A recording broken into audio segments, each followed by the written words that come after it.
Welcome to the My Practice, My Business Roundtable discussion. And I'm here with my co-host, Tracy Thorup, CEO here at My Practice, My Business. Say hi, hon. Hello to everybody. We're excited to be with you here today. Today's discussion is going to be on the dental reps of the world out there and how they should be treated. And I'm excited to be here with four individuals that I know personally and people that we actually utilize at Thorup Dental. And I'd like to start out with the left-hand side. Michelle, say hi to everybody and where you're from and how long you've been in dental. I have been in dental for over 30 years and was a hygienist for 20 and with Patterson Dental for 5. Wow, you've got a great historical background. I don't think anybody here can match that. Okay, sitting next to her is my personal rep with Patterson Dental, Stu. Say hi and hello. Introduce yourself. Yeah, I'm Stu. I've worked with Patterson Dental. I've been with Patterson, let me think, since 2009. So what is that, 15 years, going on 15, 16 years? Yeah, that's awesome. Yeah, and I love working with you, Rob. Thank you. Excellent, thank you. And then on my right-hand side is Mark with the Dental Cooperative. Mark, just introduce yourself and how long you've been in dental, why you're in dental. No, go for it. That's a long story, but no, I'm Mark with the Dental Cooperative. I've been with the co-op for 10 years, and I've been in the dental industry for about 15 total. Excellent. And then next to Mark is Adam with Crest/Oral-B/Procter / did I miss any? I think that's about it. Yeah. Okay. I think that's about it. Introduce yourself. Yeah, my name's Adam. With Crest and Oral-B. I've been in the dental world for about 5 years. So awesome. Yeah. Well, I'm glad to have everybody here. And this is a really good, diverse group of dental representatives. And I want to start out first, though, with my sweetheart and her story, as we, too, are dental reps when we go around to offices and we cold call, take in our kit folders with information on My Practice, My Business. I want to start out with your experience on what happened to one of the offices that triggered this whole discussion of maybe how we should treat those hardworking reps that have to cold call on dental offices and hear from their perspective and from my perspective on what they've done for my life. So, honey, take it away. Yeah, I think that generally speaking, we don't look at it from other people's perspectives. And we're so focused on being on one side, meaning in the front desk. On the dental side. On the dental side, and we don't really look at it from other people's perspectives. And so in this situation, this was kind of a ways back. A dentist had reached out asking for information on an event that we were having. And Wait. The dentist owner reached out to us saying, give me information. Give me information. And I said, sure. So I put together just a basic kit folder with information per his request, came into the office, and immediately, you could cut the tension with a knife when you walked in, right? What are you doing here? Who are you? And very aggressive. And it kind of took me back a little bit because... Now, wait a minute. I don't mind aggressive, hardworking front office team members. No, not Aggressive's at all. good. Not at all. Aggressive's good. But not welcoming at all. Oh. And so I came in and said, hi, Tracy, My Practice, My Business. Your doctor had asked me to forward this information to him. I wanted to see if you could go ahead and pass it along. And I was very sweet about it. I tried to be very nice and cordial. And she looked at me dead in the eye and said, thank you, and grabbed it from me and threw it in the garbage right in front of me. And I kind of was in shock because I'm looking at her going, I'm here to help. I'm not here to sell anything. I'm just here to give you information. And why are you rude? And I started thinking about that experience and thinking about what you guys have to deal with, especially when you're going into a new dental practice. And there might be times where you go into a practice and they're not interested in what you have to sell, and that's fine.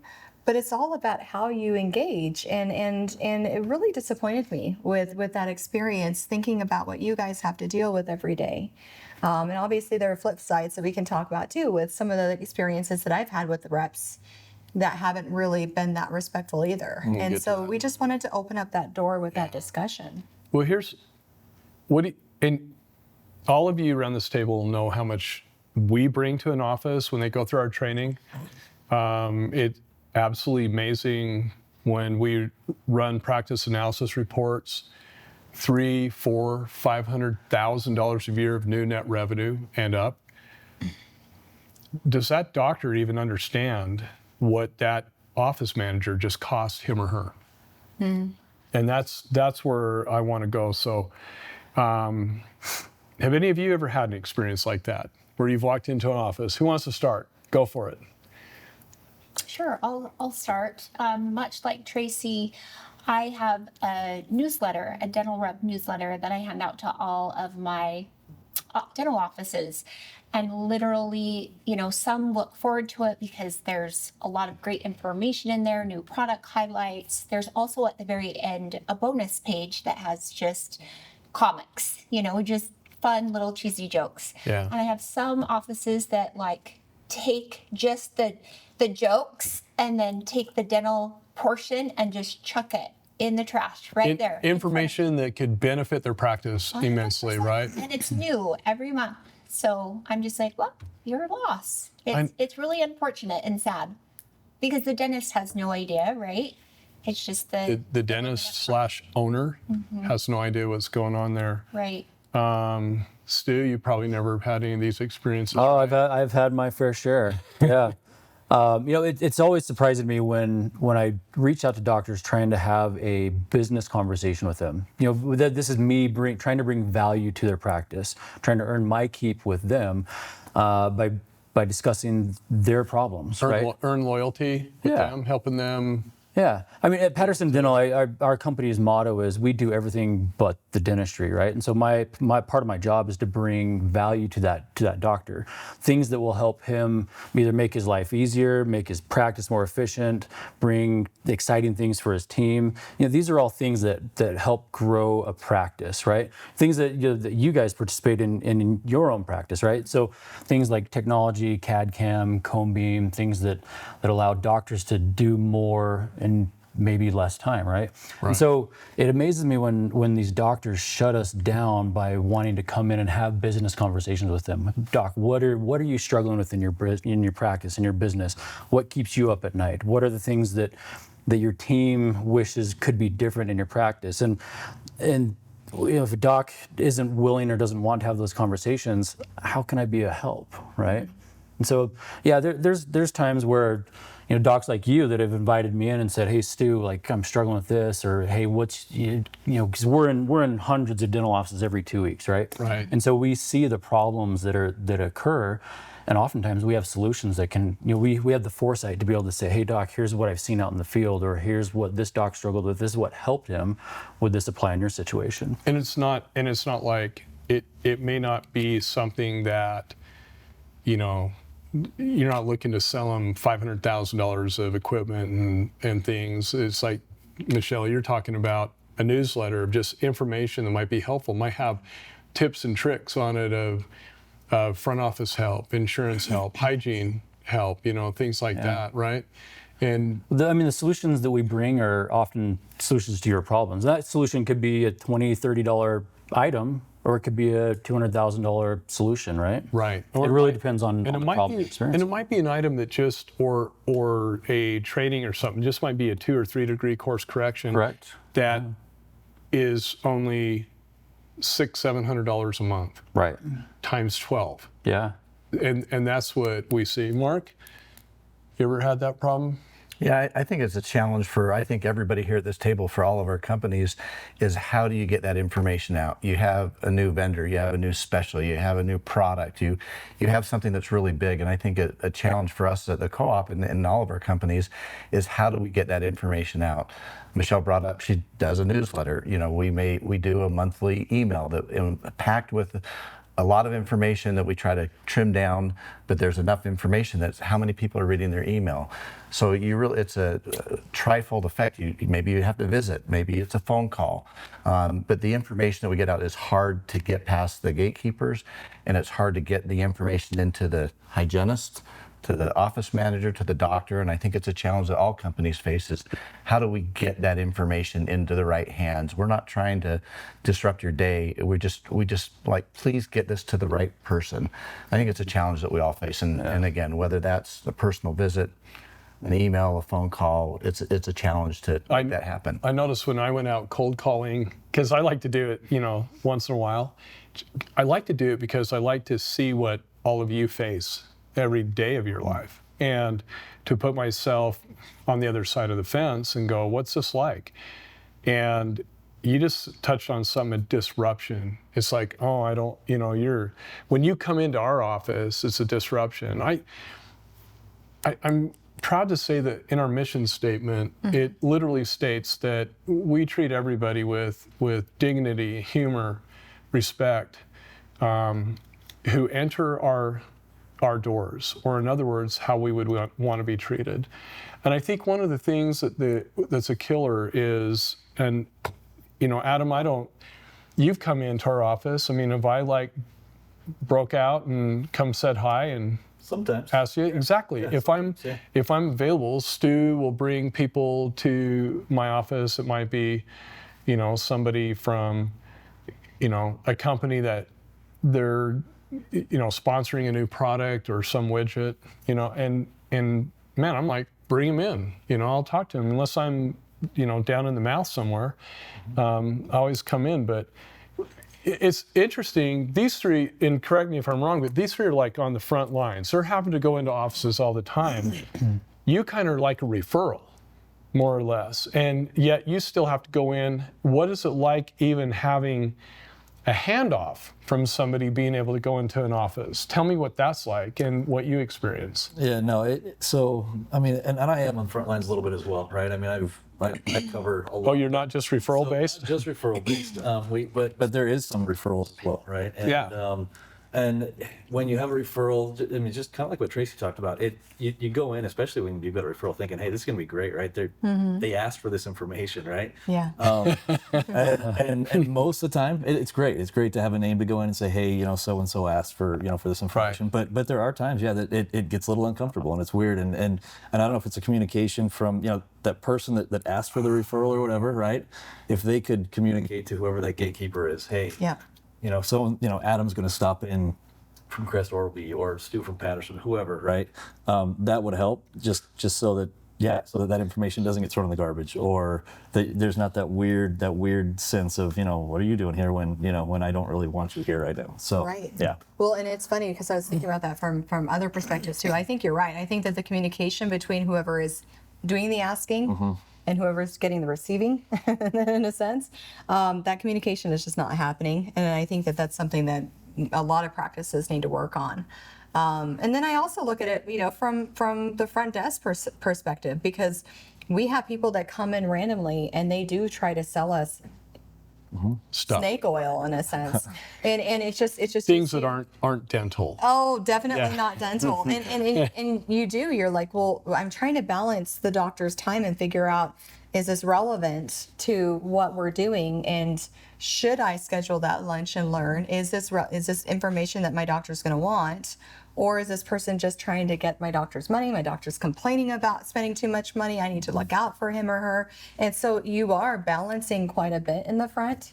Unfortunately, I think that because there has been an influx of the phone calls and the people coming in, I think that they've just stopped overall. If they don't have a relationship, then they're just stopping it completely because they're so overwhelmed with everything else that they're doing. And so it's interesting that the mentality, I think, has shifted with the front desk when it comes to just seeing people walk in the door and realize that a majority of the people who come in actually have good things to offer. Which I want to play off of, and I call it the good, the bad, and the ugly, you guys. So the good is several years ago, Stu brought in a set of oral surgery instruments that he's like, hey, you ought to check these out. Just check them out. Put them in your hand. Hold them. What do you think about these? And it's kind of funny because, I won't say what name brand they are, and I won't say what name brand I was using, but the name brand I was using is a very popular name brand. And as soon as I started to feel and touch and have that sight, that tactile touch, of what you brought in, I've been hooked ever since. And I use as one of so many examples of things that you as my rep bring to me, and I go, wow, this actually fills a need that I have, and so I'm grateful that you brought that in, and I've been a buyer ever since of that particular brand, right? And then there's some things that you've brought to me that, and like Mark, credit card, and Oral-B. I mean, we have Oral-B's hanging out on the top. Your competitor, Sonicare, right? And I noticed something that's interesting, and I'll just say it. If I use the Oral-B how it's designed to be used, it's as effective as Sonicare. And if I use the Sonicare how it's designed to be used, it's as effective as Oral-B. And so then I'm going, wow, these are two great toothbrushes. And why do I buy Oral-B? Because you guys packaged it well. It comes with other stuff, and which is so important for our perio patients and our patients in general. And then just having the product out there, a lot of people don't have electric toothbrushes. And a lot of people, but I'm a big Crest fan. And I won't say the other competitor of toothpaste, but I remember back in the day when they were burning our tissues, and I still have that memory. Crest has done a good job. And we promote your products because they're simple, they make sense, and they're effective. And they got some good science behind it. Yeah. So it's like, your predecessor who had your job came into our practice and showed us everything. And then we had him come to some of the hygiene events we had in our training facility. And it's been extremely effective with the products that you have. And that's why we like that, and the relationship that we have with you as a person. And then I should say my hygienists, my other team members, because I don't see as much as they do, but which is going to get to another topic. In the dental cooperative, I've been a member of the cooperative for umpteen years, and I don't use everything you guys have, do I? But there are certain things that are super effective that I can use, and that's the good. And I'm like, of course, I won't even get into CAD/CAM and CEREC and everything else that Patterson Dental has brought to my life. And, moving into a new office, then we have ADEX, compressor and suction unit that's so silent, we sometimes don't even know if it's on. So, these are things that, from the equipment specialist to my everyday specialist, you two, in what you do. I call you my everyday specialist. And it's like, I know. And it's like, it's really amazing the good stuff that you guys can bring. Sometimes everybody at the table here will bring me a solution to a problem that doesn't exist. And that's where I think some of the docs go, why are you bringing that to me? That makes no sense. Or, that's not something that, I'm really interested in. But there still needs to be the respectometer there. It's like, look at it, docs, look at it, team members, see what's being presented. I think that's important. Well, which is what I was thinking is what's really great is all the companies have such a wide variety of consumables or products that might work really well. Some might work really well with this practice, and some might not work with that particular practice. And you do have to have a wide range of things. And you're right. There are some times where a product is given to a practice, and it might not work for them.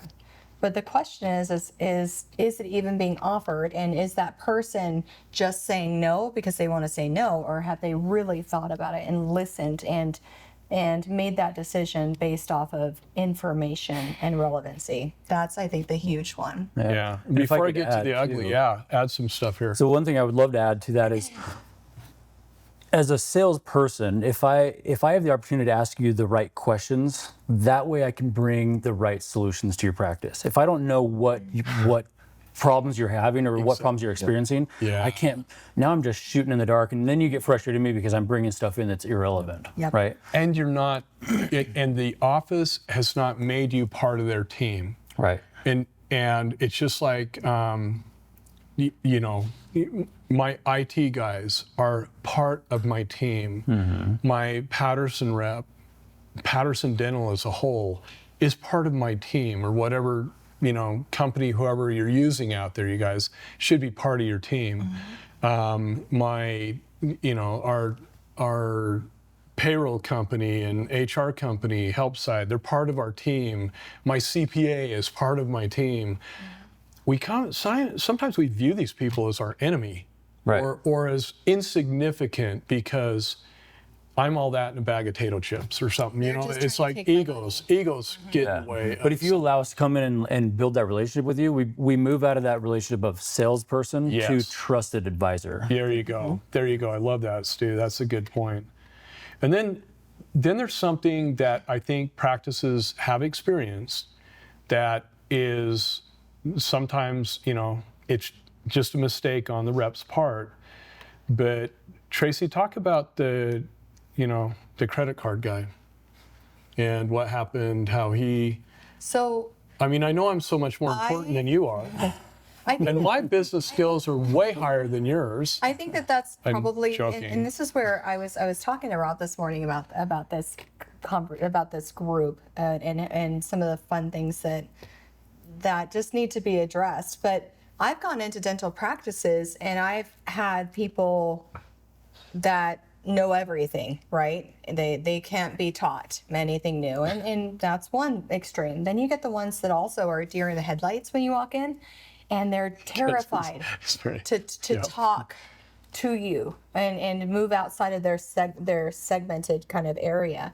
And we call it job segregation in that sense. But but what's really interesting is I also have experienced reps coming in that have the assumption that I'm either one extreme or the other, and they will refuse to actually have a conversation with me because they assume that I don't know what they're going to talk about anyway. So might as well just skip to the big guy right here and talk to the doctor Because I'm so much more intelligent very than smart. anybody else up front is. It's there was a situation that obviously not true.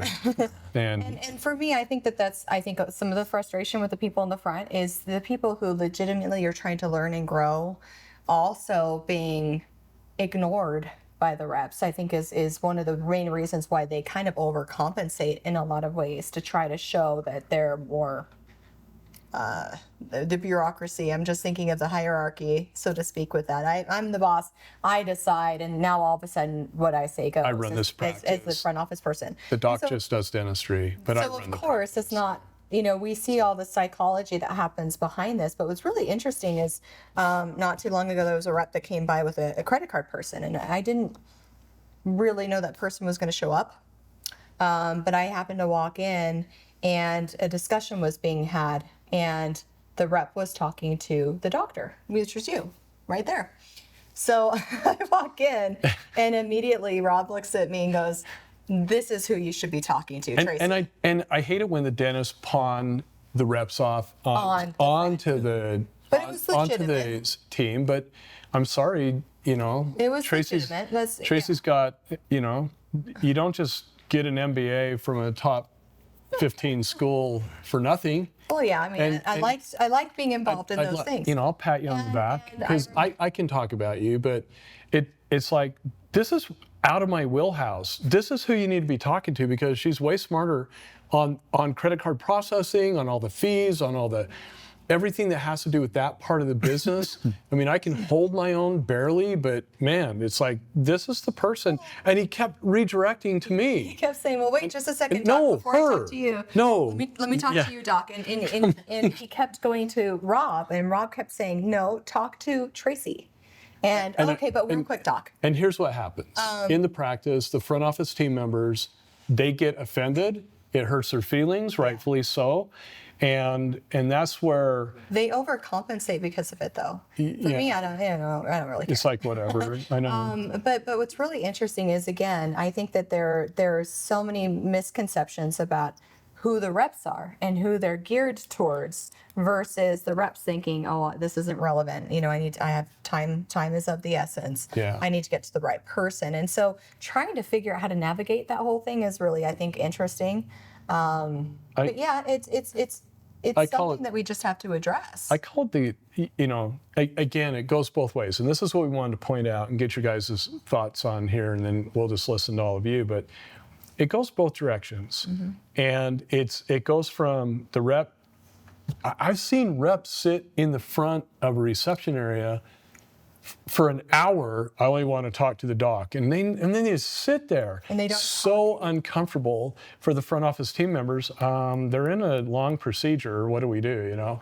And then I think the other thing that the other side of the coin to that is the front office team members that practice what I call, you know, unrighteous professional dominion. Let's just call it that. And That is a problem. and they have this, you know, hierarchy of power, which is what you're getting to.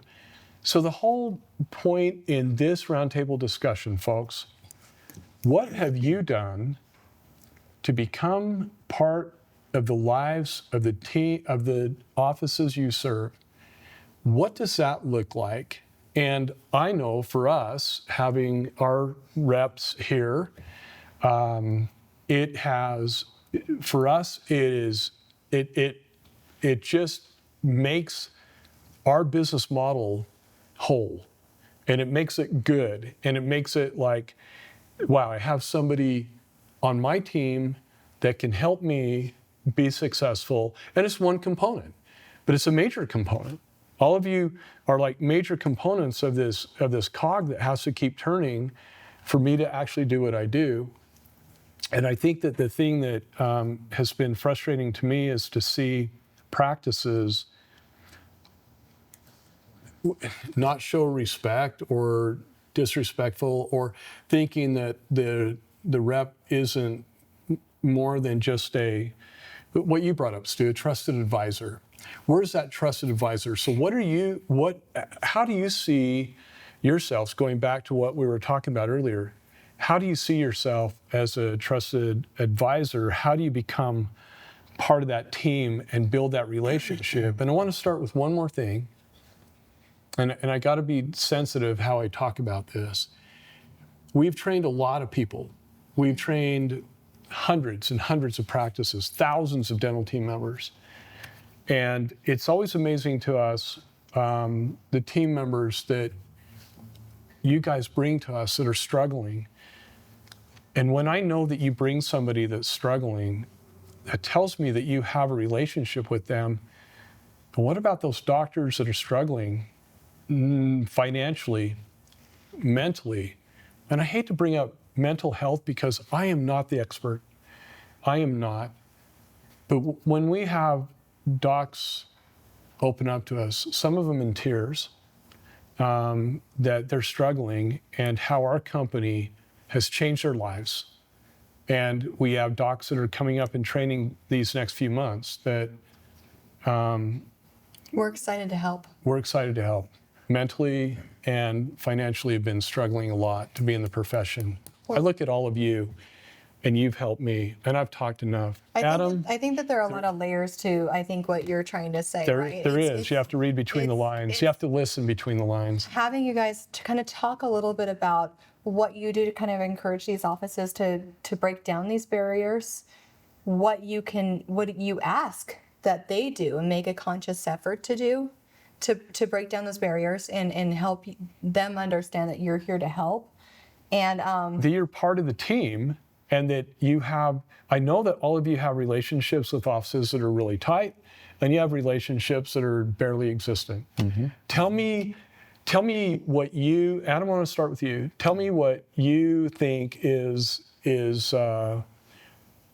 most powerful with what you're doing, and how do you become part of that office's culture?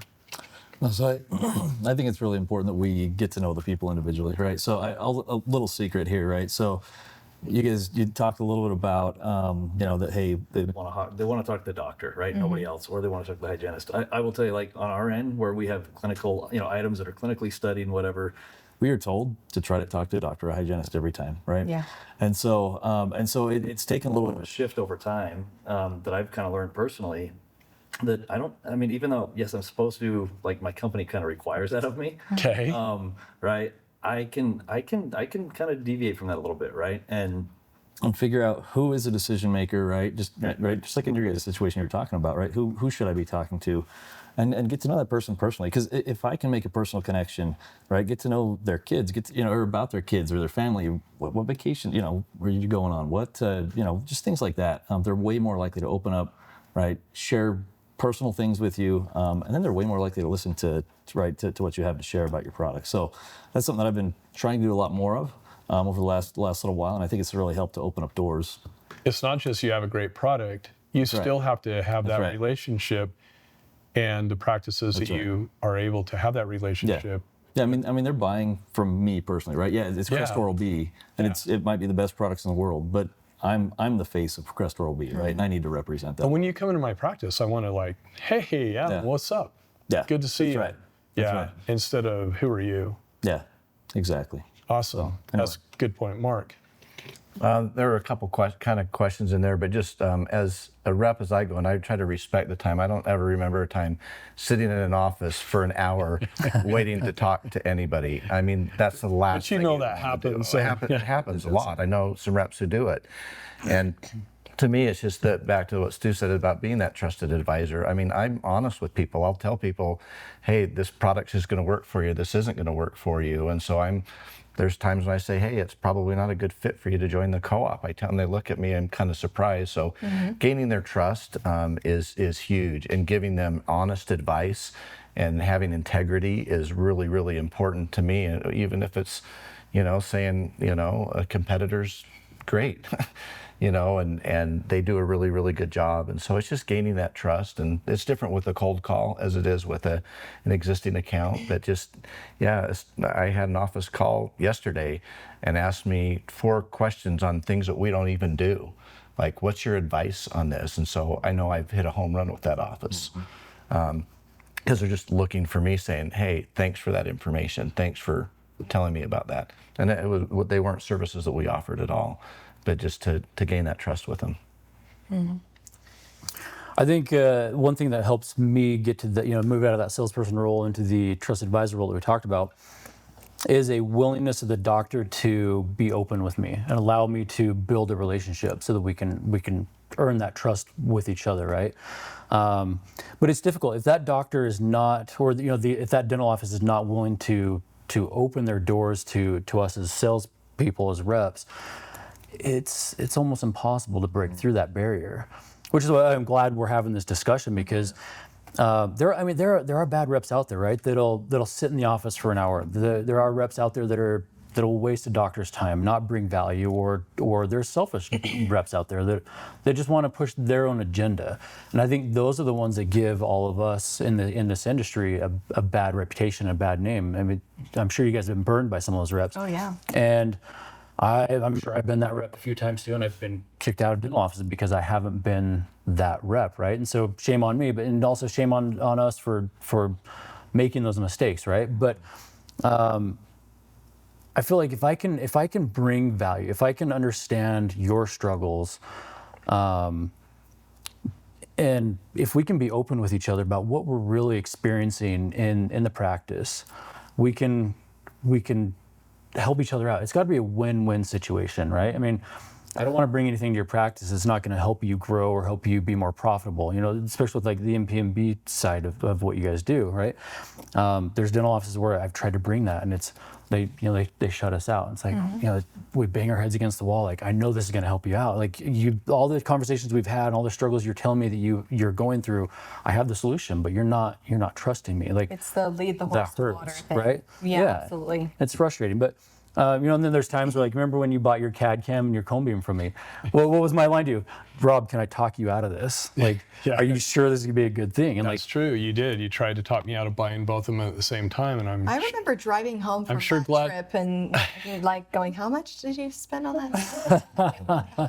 but that's because It's a good purchase. But that's because I knew that you had latched onto the right solution for your practice. Yeah. And if I could talk you out of it, you weren't talked into it yourself. You hadn't seen the vision if I could talk you out of it. What was really fun too is she just said, go play with Prime Scan, because I was using another product, another CAD CAM system at the time, and it's like, and you're like, just go play with it and see if it works for you, and if it doesn't, great, and if it does, great.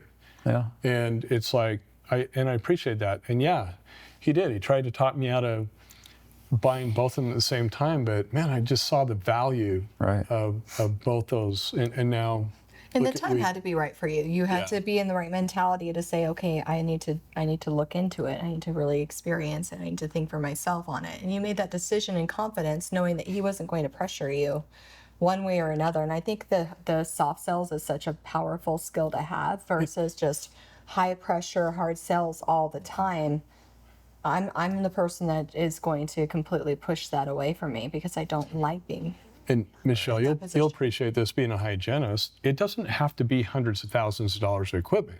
Exactly. It can be Servitech that, hey, you should try this. Give this a shot. I've got some docs that are really liking this, and look what it does for you hygienists. Of course, you're not a practicing hygienist anymore, but you know what I mean? It's like, it could be big, but it can be the small things. So Absolutely. I want And your I thoughts. think for a lot of us as sales reps, we get pegged like we're coming in to sell you the cheapest cotton roll, right? And that is not what gets us up in the morning and out the door. The excitement and the passion to sell another cotton roll for less money, right? That's a good like point. if I could just get that out there, what gets us out and going is seriously making a difference out there. And I know that sounds cliche and cheesy, but if we can take a doctor who's struggling financially and get him into a place where he is profitable, happy, able to take care of himself and his family, that is what brings us the most joy and passion and gets us up in the morning, not the cheapest cotton wool.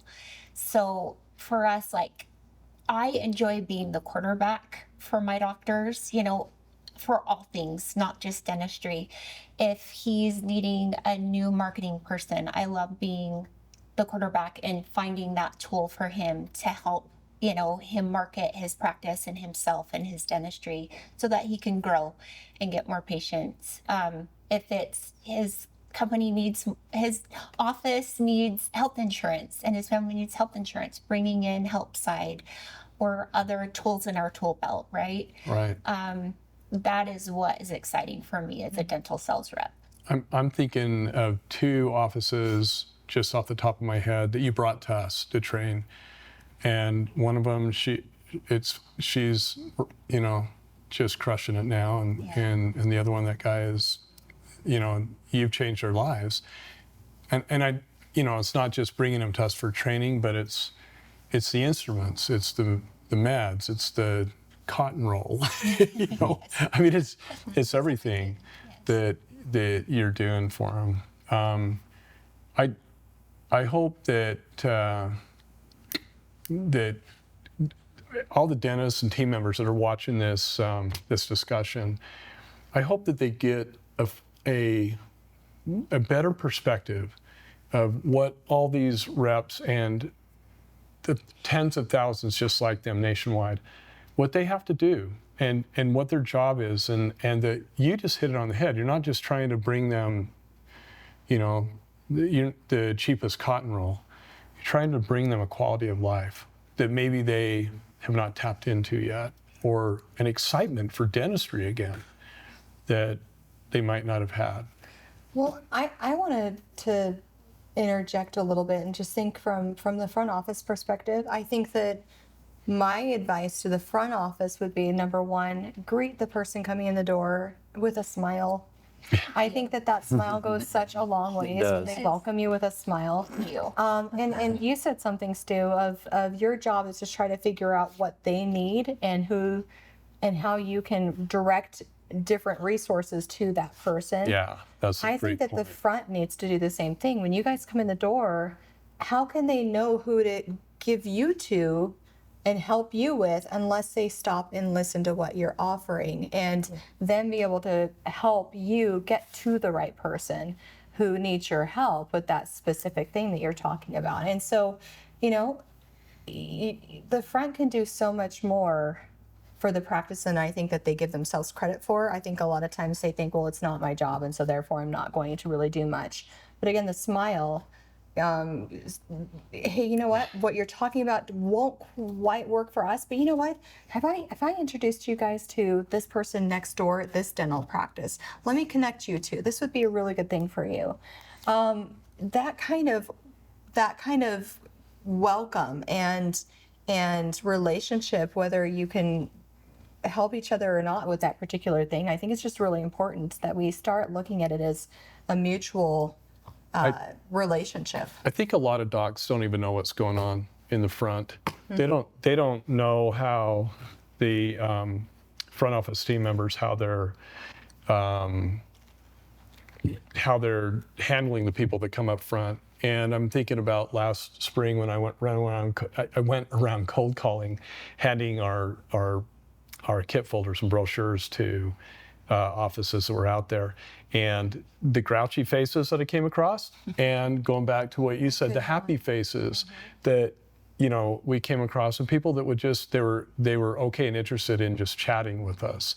And I hope that with this conversation, again, it's my hope that front office team members, docs, give these reps the time. Give them the time, let them present to you what they have to offer, and take a look at it. I mean, I just bought a new endo instrument that's actually pretty cool, that had I not listened to the rep that came around, I won't say from who, Dentsply, I might not have bought that or been excited about it, and I'm using it and it's pretty cool. I'm going to add on to Tracy's smile. So talk about a moment that I had in an office, and I've never had this happen, and you may want to tell your staff to maybe try this, but I walked into the office, there were two really young girls at the front desk, and they both stood up when I walked in. Wow. And I was like, whoa. I had my co-op shirt on, so they knew I was a rep. I wasn't a patient coming in. And it just really kind of took me off guard. And I'm like, oh, sit down. And they stood up the whole time that I was talking to them. They made eye contact. They respected me. I was dropping off a flyer for a seminar that we were doing. And it was just, I was like, wow, that was really cool. And they stayed standing the whole time that I was in. So something as simple as a smile, maybe adding something like that, a moment that May not buy anything from you, but just the kindness goes a long ways, doesn't it? Yeah, I still remember that. Now I walk into an office and everybody should stand up when I walk in. I mean, why not? Set the bar high, and that's what we expect. We actually have done our own independent study on standing up and greeting people versus staying seated, and that is really interesting that you say that, because I know Rob and I are going to have that conversation after this. Roundtable. We do. When I come into my office and somebody's in the center there, I can only just see their eyes above the computer screen, and I'm like, I see your eyeballs, staring at me. Well, I want to thank all of you for being here today, and really appreciate you sharing your thoughts and feelings. And I hope this has been helpful for all you docs and front office team members. I hope that it'll be your drive to treat everybody with kindness, dignity, and respect, all who enter in your place of business, and learn from them. See what they have to offer. See what it might be, something super powerful for your practice. And we'll have contact information on our reps for those of you interested in connecting on the bottom of the roundtable. Yep. So we'll have it available for people interested. Yep. And for all of you here in Utah, we'll have names, and for all of you outside of Utah, we'll still have names. Want to thank all of you for being here today, and on behalf of Tracy and I at My Practice, My Business, we hope you have a great time. Thank you so much for being here. Thank you. Have a great day.